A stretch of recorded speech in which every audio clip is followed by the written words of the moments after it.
안녕하세요, 레디코입니다. 오늘은 관광객이 오길 바랐던 일본의 어느 시골 마을 이야기입니다. 요이는 일본에서 온천이 두 번째로 많이 솟아나는 지역이긴 하지만 하필이면 압도적인 1위로 온천이 많이 솟아나는 벳부랑 가깝습니다. 차로 1시간 거리예요.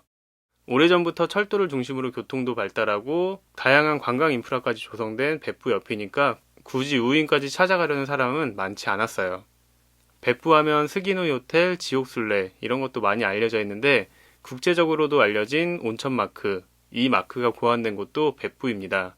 벳부하면 온천, 온천하면 벳부 뭐 이런 동네 옆에 있으니까 요우이는 온천이 많이 솟아나든 말든 그냥 작은 시골 마을의 신세였던 거죠. 간혹 벳부나 후쿠오카에 사는 부자들이 별장을 짓고 잠시 들려서 조용히 쉬고 가는 그런 분위기의 작은 온천 마을이라고 하기도 그렇고 그냥 시골이었어요. 지금도 관광객들이 주로 가는 곳을 조금만 벗어나도 그냥 시골입니다.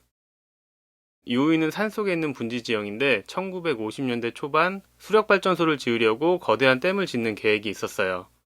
댐이 지어지면 분지 지형인 요이는 거대한 호수 속에 잠기게 되는 상황이었는데 당시 요인 주민들에게 엄청난 보상금도 제안하고 새롭게 생길 호수 주변에 거대한 리조트 호텔 등을 지어서 운영권도 보장한다고 했습니다. 당장의 이익이 상당히 컸기 때문에 찬성하는 사람들도 많았지만 몇몇 료칸 운영자들과 지역의 젊은이들이 반대를 하면서 댐의 건설은 취소가 되었습니다. 1960년대 이후에 일본 경제가 급속도로 발전하면서 호텔, 리조트, 골프장 등 관광산업도 크게 성장하기 시작했습니다. 기업에서 돈이 많이 남아서 그런지 수시로 직원 연수, 단체 여행을 가면서 온천이 있는 곳에는 대형 호텔, 리조트가 세워지기 시작했습니다. 지금은 이런 단체 여행 수요가 거의 없어지긴 했지만 버블 경제가 한창일 때는 몇백 명씩 동시에 온천 여행을 가는 풍경이 흔했다고 합니다. 열차까지 전세를 내서 타고 가기도 했다고 해요.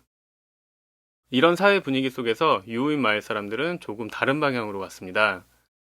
료칸 운영자랑 마을 주민들이 내일의 유후인을 생각하는 모임 이런 걸 조직해서 유후인 100년 마을의 조성이라는 계획을 세웠습니다. 1971년 마을 사람들이 돈을 모아서 젊은 료칸 경영자 3명을 유럽의 온천 마을로 견학을 보냈어요.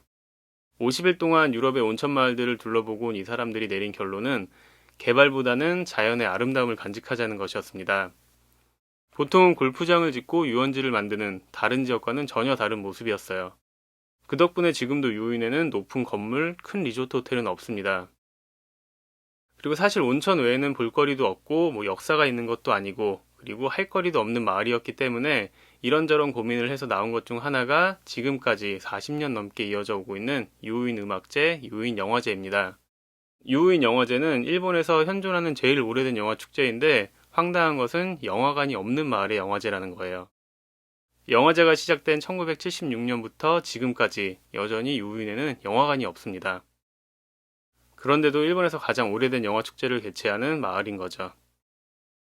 그리고 유인 거리를 달리는 마차랑 클래식한 버스 이런 것들도 마을 주민들이 고민해서 만든 유인의 볼거리입니다.